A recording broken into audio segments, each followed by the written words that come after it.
Welcome to Motherhood. I'm Dr. Christina Hibbert, and I'm here to help you overcome, become, and flourish through this pretty interesting ride we call motherhood.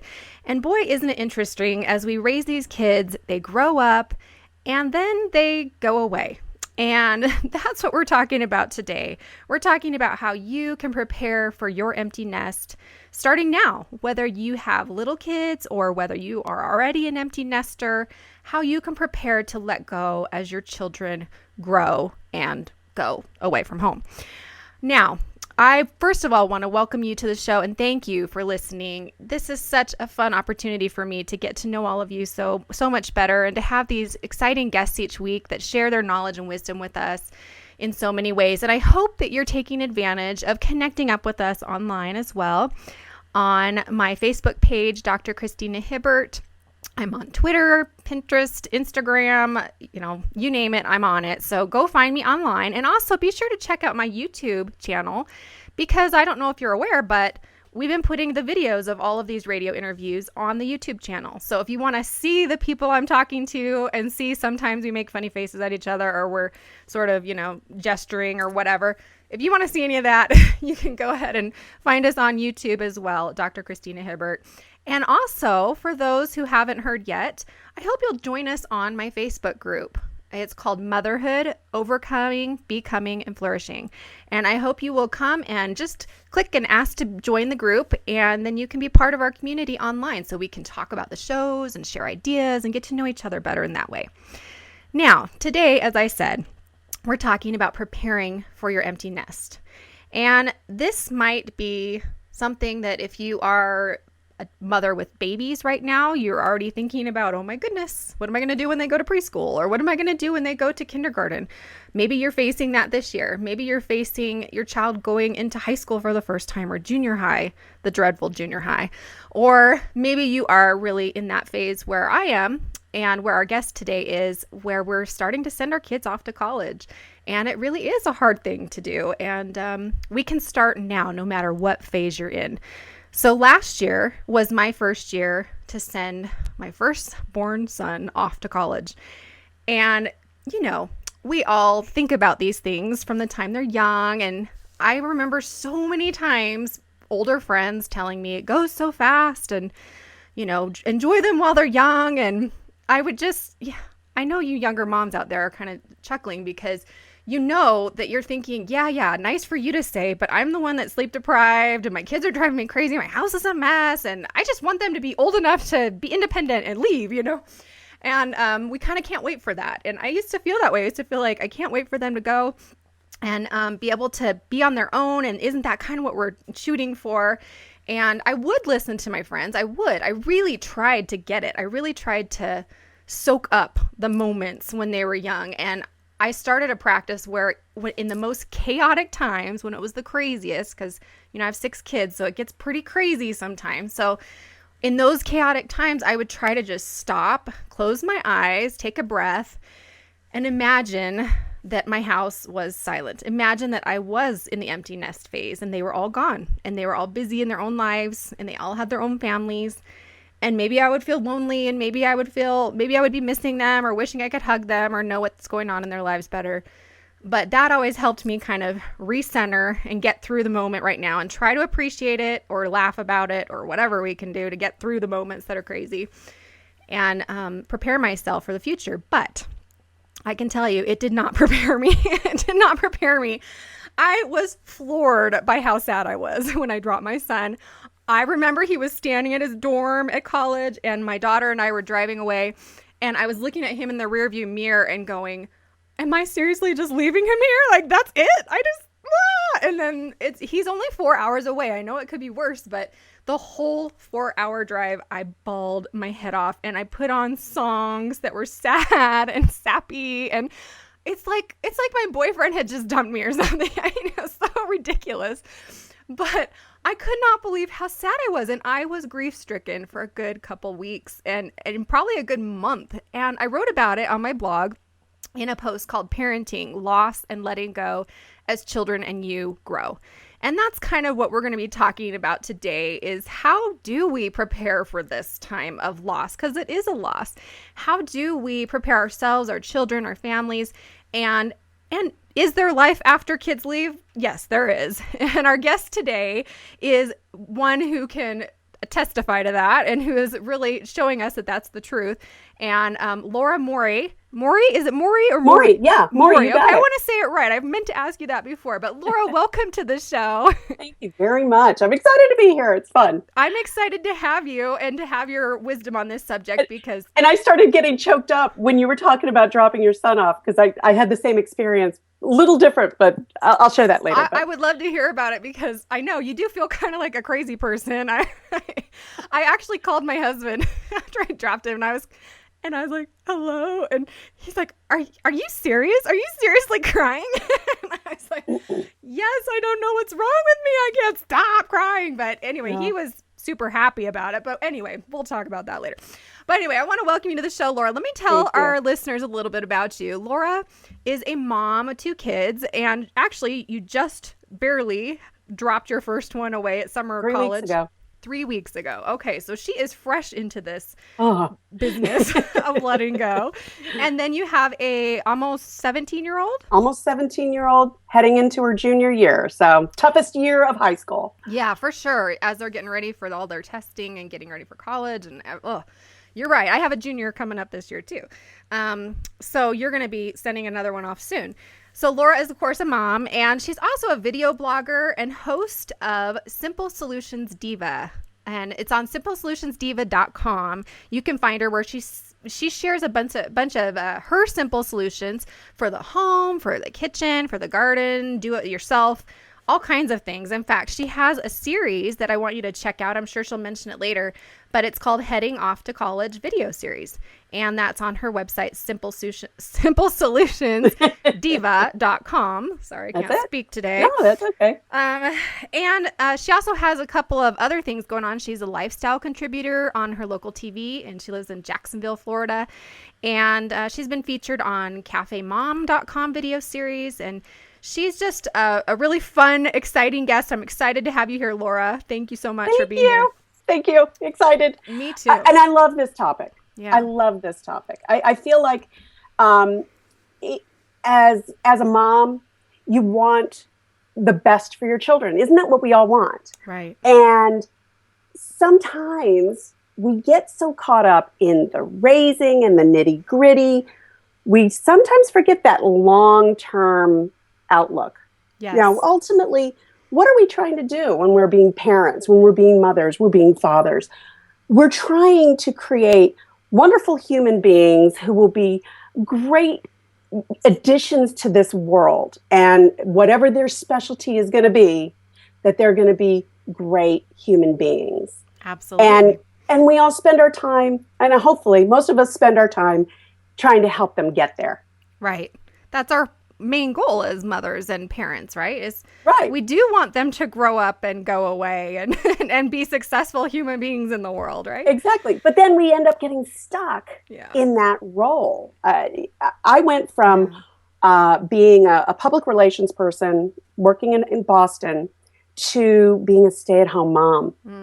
And all of a sudden I put all my work energy into raising children and all that just trying to be a perfect mom, a perfect wife, working really hard at feeding them perfectly, all this stuff. And that can be really consuming. And then you end up, for me personally, I was spending a lot of time on stuff that I really, in the long term, looking at it, I really didn't need to do it all. I didn't need to do it all. I wanted to have a happy life. I wanted to have a happy marriage. I wanted to have happy children. And I wanted to be happy about myself and what I contribute to the world, because that's the other side of it. You want to be the best you can be, whether you have children or not.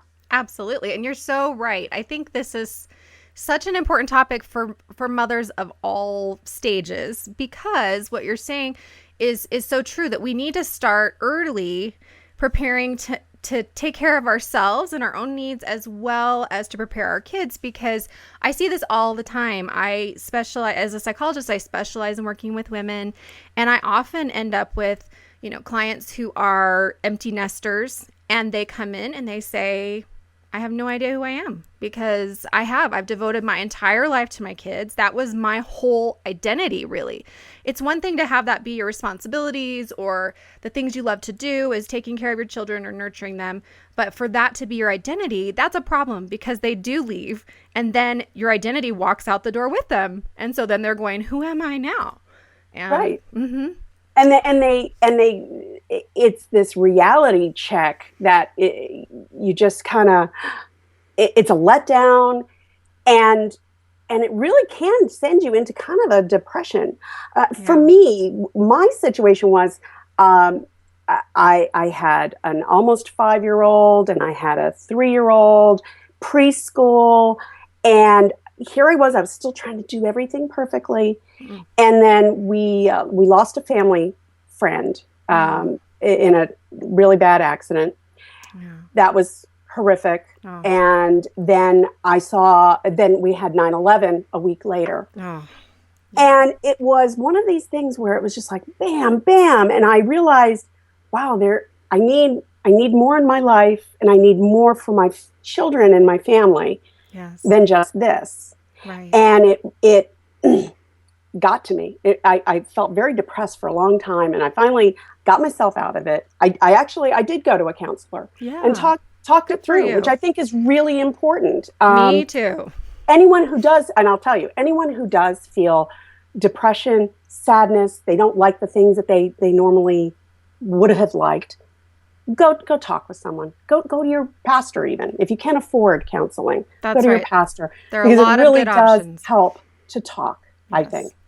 So anyway, amen to that. I have to say. Amen to that. Amen to that. A lot of people don't talk about it. I know. I'm an open book. So it's very important. And I have gone to counseling myself too, even though I'm a psychologist. I have been in therapy several times. It's very helpful. We all need coaching every now and then. Absolutely. And that's the way I look at it. It's like a little extra coaching. Yeah, it's someone else's perspective, someone else who's not involved, who can give you some solutions. Yeah, and someone who can kind of, I love the woman I worked with, because she was sort of like, really? Is that really how you feel? She was very, she likes me. She doesn't love me. My family loves me. And they're like, oh, you're great just the way you are. Right. No, really, she likes you. Really she wants to help you change too, right? Yeah. Yeah. So it was a good thing. But so I think it's just important to pursue that. Yes. And what you're bringing up, I think the listeners out there, I know you can relate to what Laura's saying, because I think a lot of us do go into motherhood trying to be the perfect mom and have everything perfect and do everything the perfect way. And you do find out pretty quickly that that's not only not possible, but it does really get in the way of happiness and of really, really connecting with your kids. When you're so busy trying to keep everything clean and keep them looking clean, you're not spending that time, nurturing yourself so that you have more to offer and nurturing your relationship with them in the same way. Right. I mean, and if your kids are out, they're painting, and all you're worried about is, are they getting paint on the clothes? Oh my gosh. Where if you got to lighten up a little, Right. And I know it sounds easier said than done. But I know, but that's what we're going to talk about today. We're going to kind of give some solutions for that. And so is that kind of what sets you on your path, I'm guessing, kind of find those simpler solutions, still have that richness of life, but and I want to back up, because I think the richness of life does come when you have that simpler life. And in fact, our show last week was called Simplify Your Busy Life. And we talked about that, how, if you want a busy life, that's fine, but it's not going to be very rich or meaningful. You can have a full, rich life. You still have a lot to do and all of that, but you have more meaning in it. And it sounds like that's what you were trying to find. And for me, I knew it wasn't about the things. It was about the experiences and the life that I'm building in general. And so for me, I knew that in the back of my mind, well, if I'm having family over, I want things to look nice, but I don't want to spend a lot of time on it. Right. Or if I want to make a meal, I want it to look good and taste good, I don't want to spend a lot of time on it. So I started trying to find shortcuts and simple ways to do things to make things look nice. And eventually I ended up, after a lot of self-evaluation and talking with my husband, was getting involved in acting, which was something that I loved. Mm-hmm. And one of my agents had suggested that I pursue something regarding home and creating a character, so to speak. Yeah. That's where Simple Solutions came in, Simple Solutions Diva. I had put my name down, when you fill out applications for nursery school, preschool, whatever, and they're asking for the mother's, job. Right. And I, housewife, I hated the term housewife. So I would write domestic goddess or domestic diva. I love that. Or something like that. And so I did it jokingly in an audition for a job, an acting job. And they liked it so much, they asked me to come in and do this gig for Cafe Mom. And it was all about simple things around the home. And I'm like, I know how to do all these things. I went in and they had ideas, but they weren't exactly sure how to do it. I was like, oh, give me this, give me that. Put it all together for them. They were like, really? You know how to do this? So that's where kind of where you got started. Came. And I love this because what you're speaking to is that you learned early on, and for our listeners out there, this is one of the main points of today's episode, is that we do need to pursue our own passions and know where we are in our own life and what we need for ourselves, and be able to not, like I was saying, it's so easy to get lost in parenting along the way, so that when you get to that end result of your children are out of the home, you do feel empty, lost, depressed, like you're saying. You do feel like you don't know who you are, you don't know what to do. But if you're able to kind of do things for yourself along the way and pursue the things you love in addition, I'm sure you would agree, Laura. I have found that, I don't feel like I prioritize my work over my family at all. But there are times where it does take me from my family. But as long as I try to keep my family focus first, and then I kind of do the things I love to do on the side, or when I can and fit it in, I feel like it just gives me more to offer my children. And it also kind of teaches them how to then grow up and pursue some of their passions. And your passions don't have to make money. You don't have you don't have to make money. You don't have to be famous or anything like that. It's not about that. It's just about doing the things that you love and that remind you of who you really are. Exactly. And you got to remind yourself, you're an example for your children, whether you're saying anything or not. And do you want this was the key for me. Mm-hmm. When I found myself, I was sacrificing and sacrificing and sacrificing for my husband and for my children. And that's nice. That's good. It is. But when you start doing it to the detriment of yourself, you got to start asking yourself, and this helped me, was, would I want my daughter in this position to be doing this? Right. It was almost like talking about my child self, but it was putting it in the terms of, would I want my daughter to do this? No, I wouldn't. Well, why would it be okay? Why is it okay for you to do, put so many other people first for so long? That's right. So putting yourself first is a good thing, and it's a good example for your children to do it occasionally. But and you know what I say? I always say, so you have yourself, you have your relationship, if you're married or in a partnership with your spouse or a partner, and then you have your relationship with your children. And so I always say you should put yourself first on the list. And what I mean by that is not that you go and watch TV and eat bonbons and tell your kids to go take care of themselves. I mean, that's not what we're talking about here, people.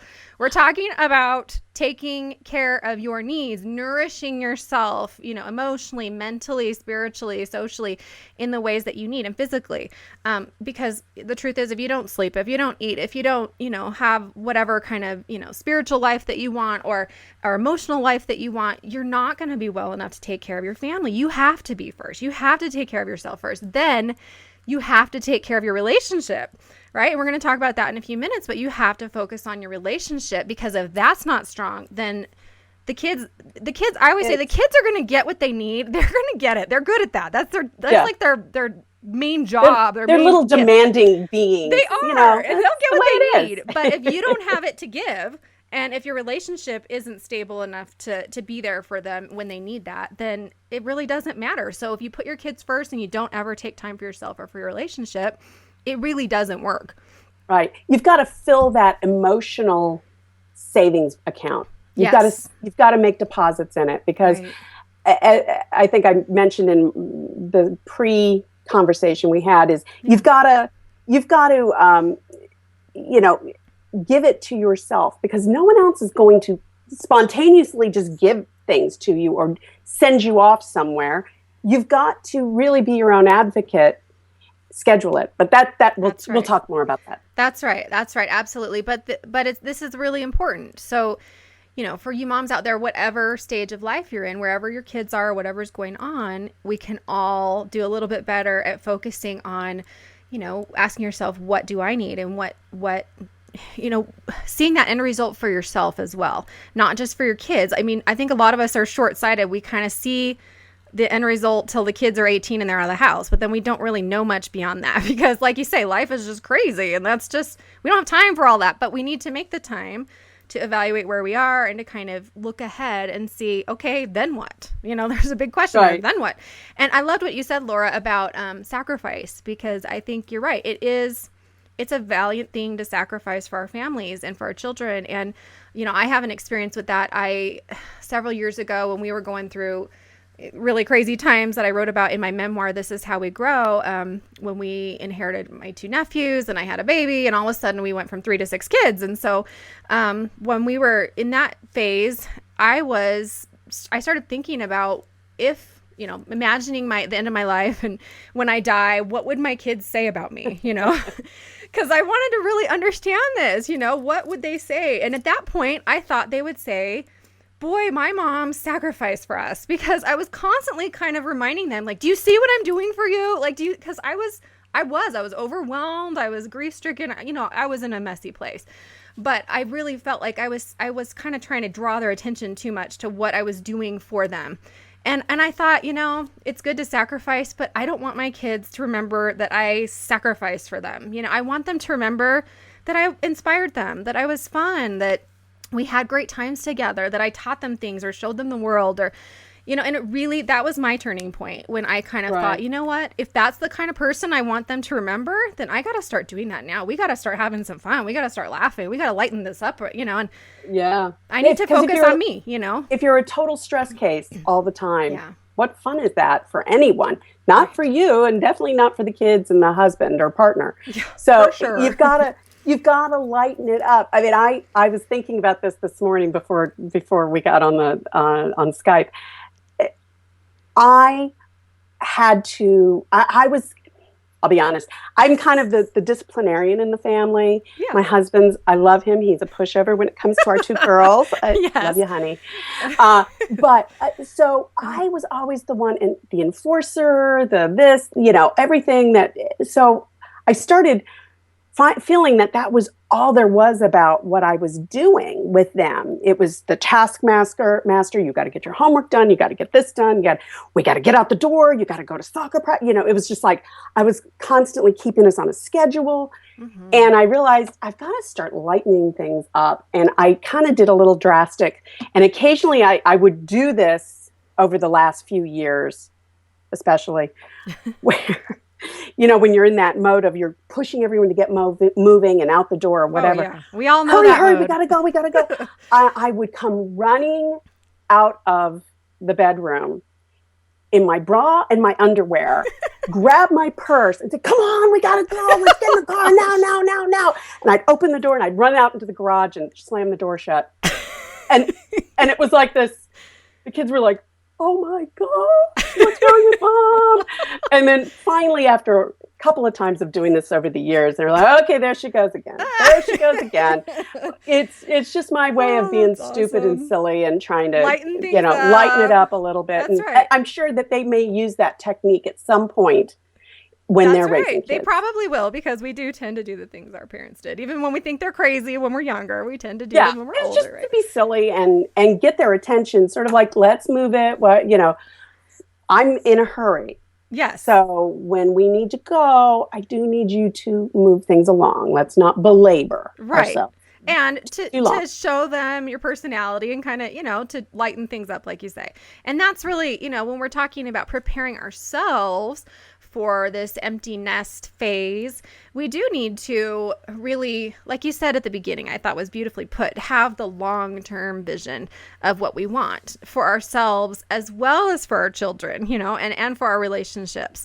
So let's talk a little bit about preparing our children. You know, we talked a little bit about preparing ourselves, and we'll talk a little bit more about that later. But, you know, we can prepare ourselves by obviously focusing on our passions and taking care of our needs in the meantime, but we obviously want to prepare our children to leave.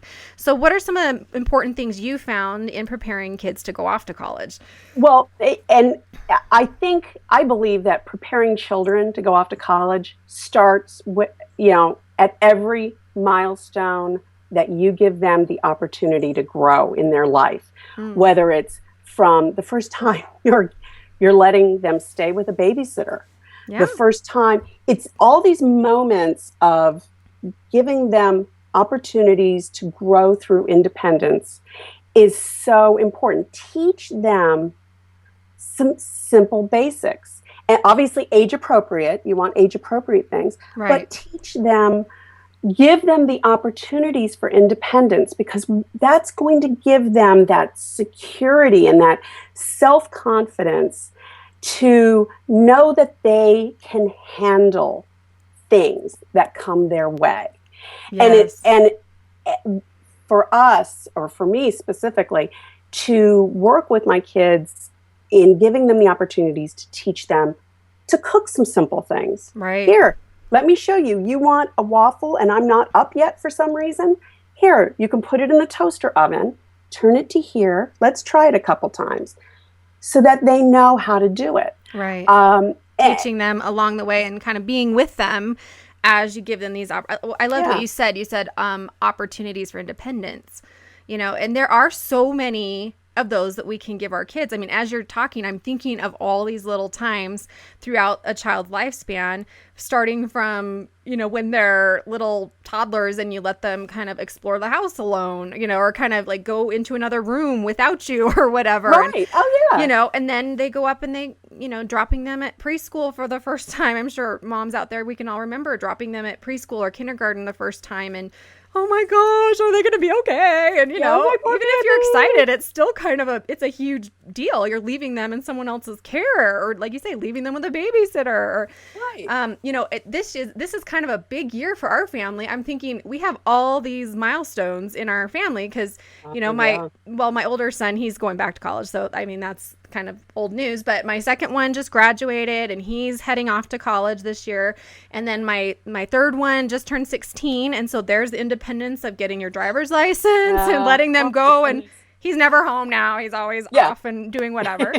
And then, you know, my younger one just turned 14. He's starting high school. That's a whole new adventure, you know. And then my daughter is starting 7th grade in middle school, and that's a big adventure. And then my youngest is turning 8, and in our family, that's a big year because it's not only the year that for our church they get baptized at 8 and they kind of like, you know, become older and make their own decisions a little bit better, but also I start teaching my kids how to do their own laundry when they turn 8. Yay, good for you. Both my girls, as soon as they entered high school, it's so good for you for doing it earlier. Yes. I got them to start doing their own laundry. And that's a biggie. It's huge. A lot of kids have no clue. They have no clue how to iron or anything when they leave home, right? I hate doing laundry. So it was sort of like, I'll teach you to wear 5 shirts in one day. You go do your laundry. That was the turning point. And that's why I started when they were 8. So, because it was 6 of them, it's like, here, you do your own laundry. And even though I have to chaperone, it sure helps my life a lot. Right. I mean, the kid's grown about it, but my daughter knows how to do laundry. She just visited for 24 hours this past weekend. Yeah. I said, are you bringing laundry home? She said, no, it's done, Mom. Oh, she's not bringing laundry home. Oh, yay. She's not dumping it off in your doorstep. Yeah, right? It was like, yay. That's a success. It's a huge success, huge success. And that's the point of it. You want your children to be independent, competent adults.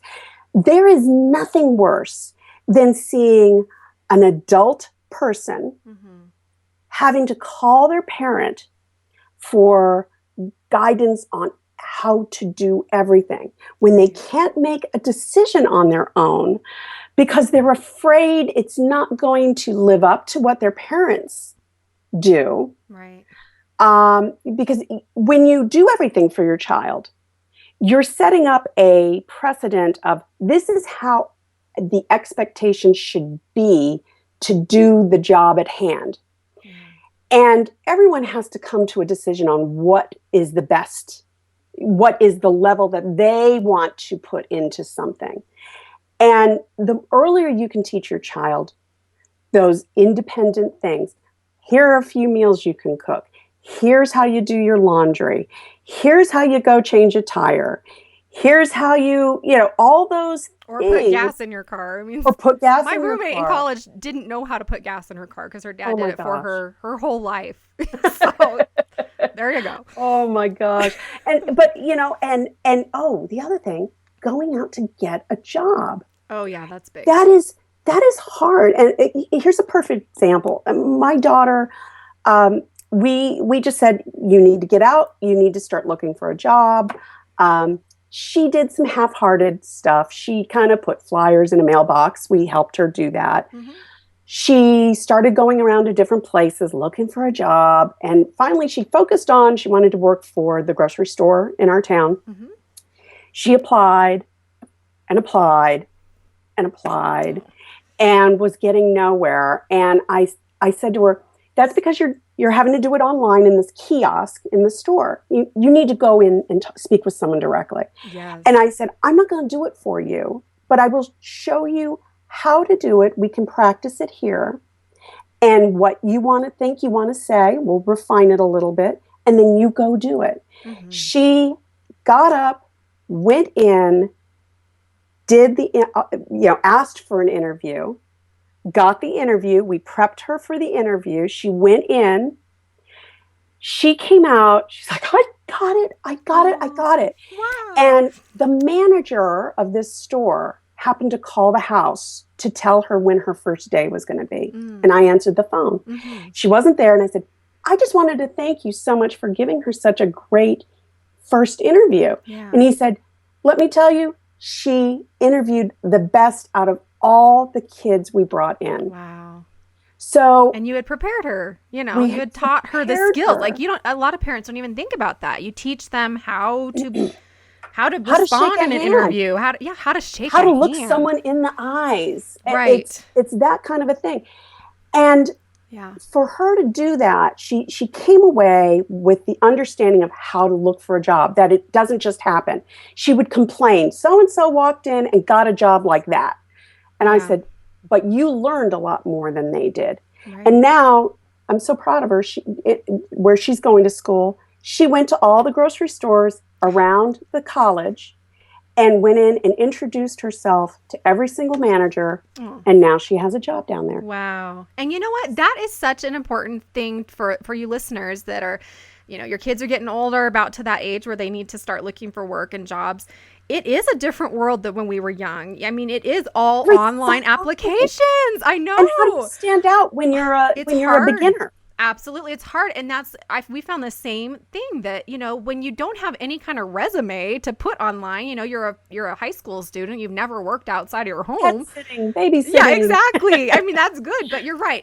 You have to, we told our kids the same thing. You need to go in and put a face on that and show them your personality, because I do think there are a lot of people that just do the online applications and think, oh, well, it didn't work, and they don't take that next step. And we as parents can prepare our kids for that, and that prepares them. I mean, look at your daughter with the skills that she has. She's going to be great, not only in college, but beyond, when she has to go get a real job, right? It's life skill. And, absolutely. And, honestly, I think any job is a real job, whether you're a pet sitter. I agree. I agree. I shouldn't have said it that way. I didn't mean it. And I did. It just, I think it's I'm so with you. important because it's just teaching them and giving them, and you want them to fail sometimes. It's a good thing to fail because it's a great experience. And it's all preparing your child for that time when you're not going to be there and they need to have that pattern of positive experiences of them making the decisions, them making things happen for themselves that will give them the confidence when they go into those situations. Oh, I dealt with something like this before on my own. I know I can deal with it. It's new, but I know I can deal with it. And to do that while they're still at home. It's much harder to do that, to teach them those things when they're gone. We start when our kids are, when they turn 8, we teach them to do laundry, but also we start giving them zones, areas of the house. We kind of split our house up into zones, and then everybody has their 1 or 2 or 3 zones. And then based on how many zones they have, they can earn an allowance if they do they have to do their work anyway. But the way they earn the allowance is by reporting on the work and keeping track of how many days they did their work. And then that certain amount of money they can earn depending on what they do. And then they have their own money in their own bank account. And I pay them better than normal allowance because I want them to pay for all their own stuff. So, and in the summers, we do some summer goals where they can set their own goals, and we decide on a money amount for these goals. And, some people don't like that because they're like, you shouldn't pay kids to have to do goals. And even my husband has said that.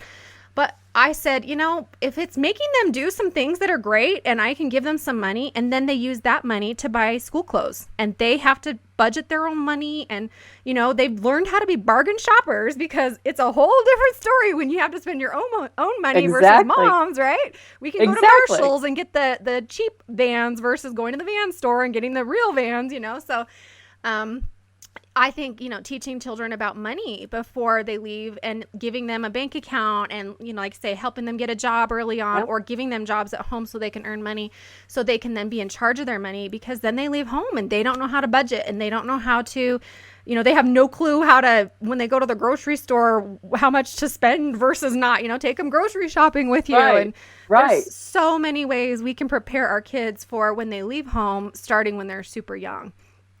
Exactly. I little plug here. Yeah, go for it. I have on my website, I have a video series called Cooking with the Kids. Yes, I'm glad you're bringing it up. I was going to mention it. Go for it. And it's all videos that either are recipes that are simple for the kids to cook. I've brought in my nephew, who's adorable, and he's come in, and another family friend, he's come in to show how easy some of these things are.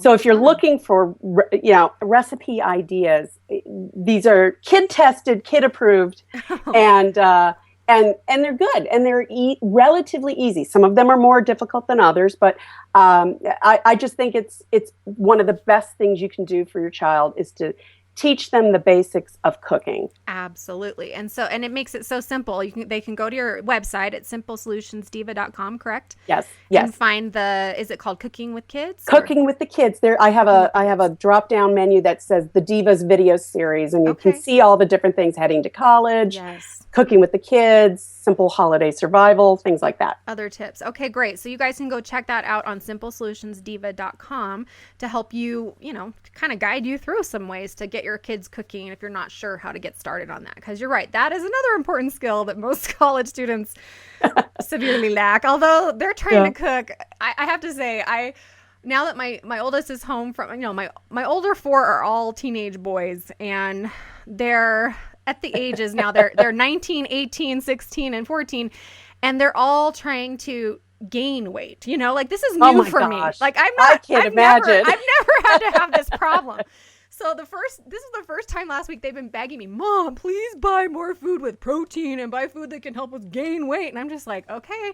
So I go to I've never spent so much time in the frozen food section. Just like, what kind of crappy college food will they actually eat? They can make themselves. That, my whole cart was just filled with all kinds of disgusting stuff. Powder.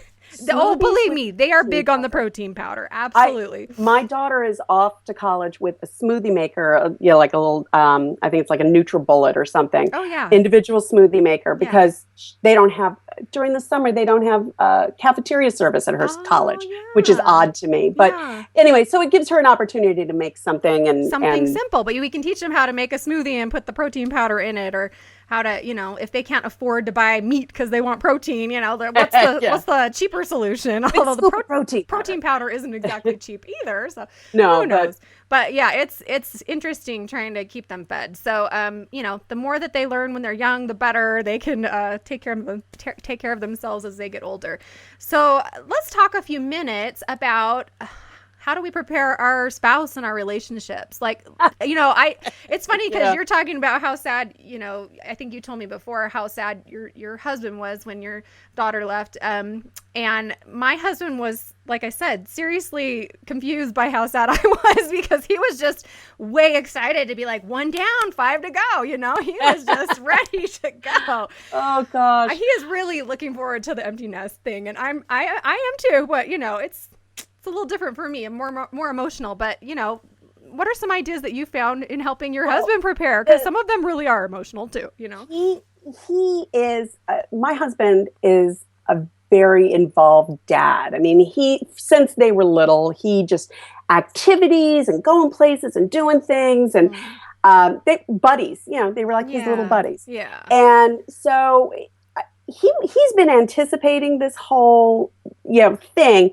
In terms of, it's an opportunity for the two of us to really dive back into our all the different aspects of our relationship. Yes. And so I think it caught him by surprise how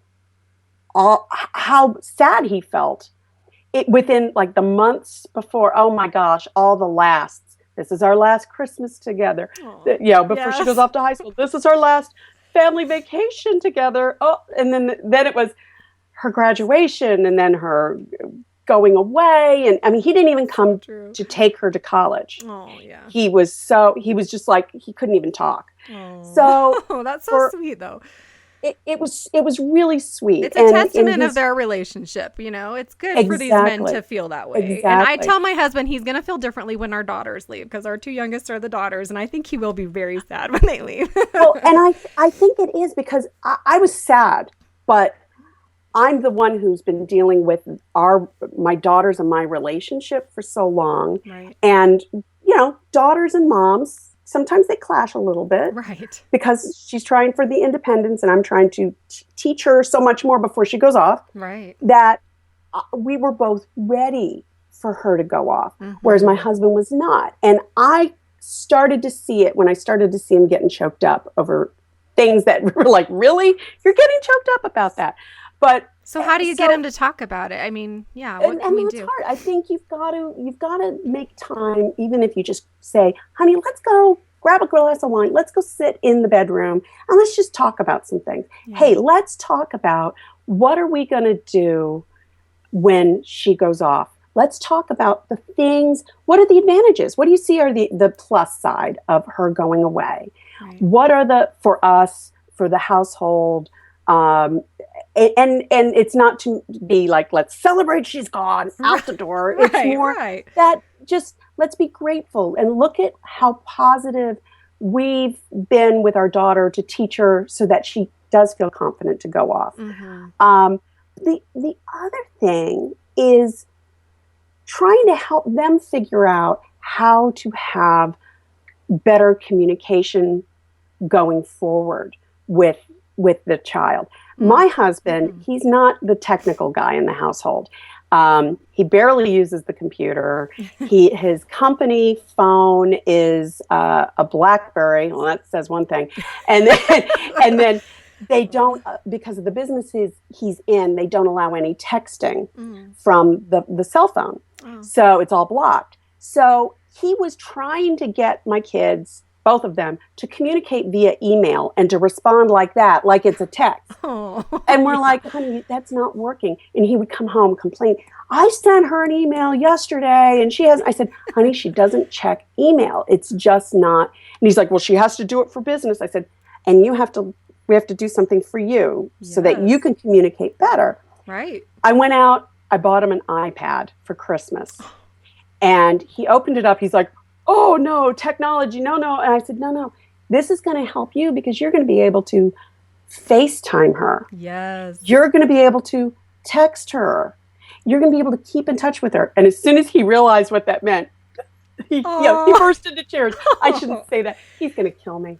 He's a sensitive, good man. We love that. We love that, don't we, listeners? And that's why I love him so much. But he got really choked up about it. And he realized, wow. And now he's texting her every day and trying to FaceTime her, which is kind of funny. And I had to say to her, let your father do that.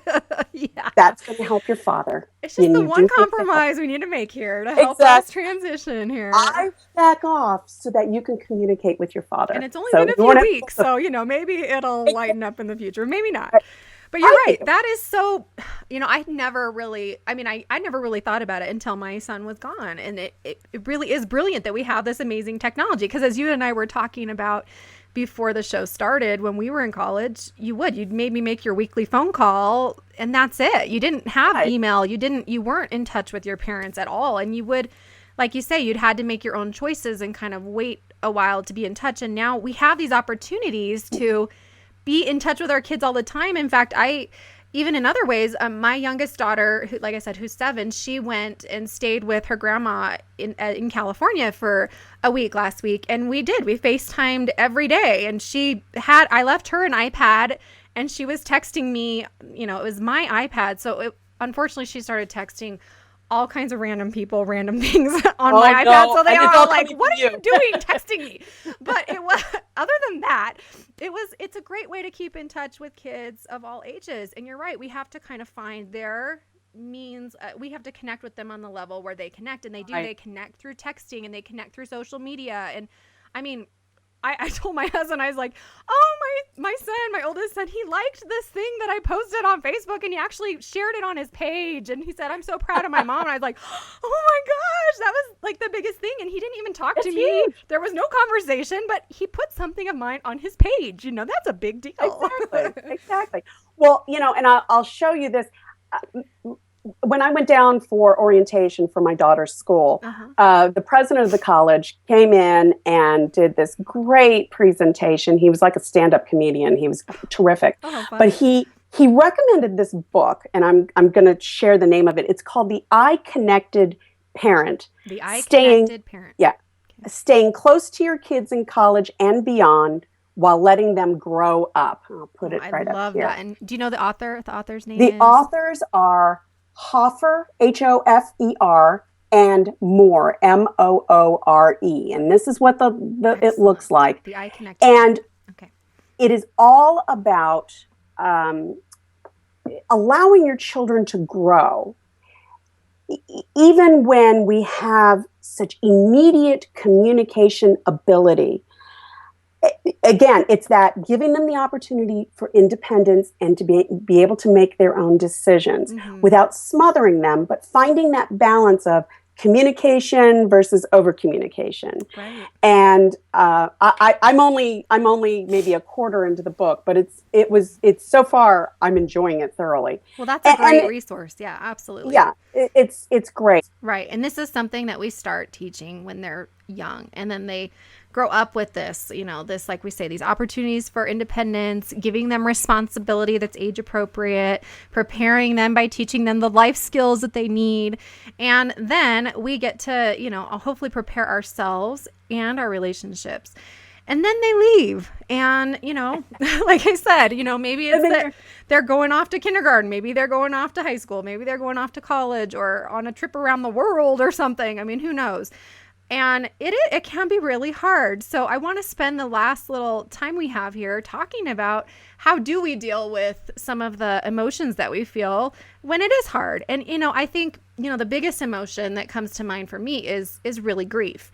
And I think a lot of people, maybe I specialize in working with people with grief and loss. So I kind of see grief easier than other people. But I think a lot of us, we don't acknowledge that that's what it is, what we're feeling, and that we don't really acknowledge how big the loss can be, that, you know, like your husband was feeling, like I was feeling, you know, that it is a loss when your child leaves, even though it's a good thing. And we always think a loss is a bad thing. That's not true. We can have a positive change and it's a loss. It's a new chapter. Right. And I think the tough thing for a lot of people is the idea of you've spent all this time raising your child, investing all this time, and then they're gone, and you look around, you look at your partner, and you go, oh, I have to get to know you again? Darn it. And it's hard. Yeah. And you gotta start the process of preparing your relationship for that time when the child goes away. Right. And I know that, and again, I'm going to brag on my husband because this was his total idea from early on. And he knew that we were kind of going down this road of me totally focusing on the children and like, get away from me. I'm dealing with the children here. He would take me away when the kids were little, just for one night or a long weekend. We'd get a family member to come in and take care of the kids so that we could get away and remember why we got together and liked each other in the first place. So important. And then when they got older and we felt more confident being away from them for longer periods of time, he launched what we jokingly refer to as our Keep the Love Alive tour. I love it. And the Keep the Love Alive tour is a planned vacation for just the two of us. And it's meant to just give us the opportunity to really enjoy each other's company, do the things we used to do before we had kids, and just reconnect. And that has made it all the better. And last year, he decided we needed to do something that was a total out of his comfort zone box, but it was something he knew I would totally get into. Ballroom dancing. Oh, how fun. I love We that. have been taking ballroom dancing lessons since last summer. It's been hysterical. It's been a little challenging, but it's been great. And I know that he's been doing it for me. Which was perfect. Really, and so I know that, you know, our relationship, we've been married for 21 plus years. So I know that, you know, he puts me first in so many ways. He puts the kids first in so many ways. It's a good balance. Right. And I'm just so grateful for that. And I think you've got to make sure that you remember why you like your partner. That's such a good point. That's it right there, because, you know, a lot of couples do. I mean, the empty nest years can be a time of pretty rocky relationships and a high time of divorce, because you don't have like you say, you don't have the kids anymore to focus on. And a lot of relationships go sour, or they just, like you say, lose the connection. And you can get by just focusing on the kids and the busy life. Kids. But then when it's just the two of you, you're hyper focused on the fact that, like, I have nothing in common with this person anymore. Right. And then all of a sudden it's a huge problem, you know, and it's just the two. I didn't realize how annoying you were. Yes, right.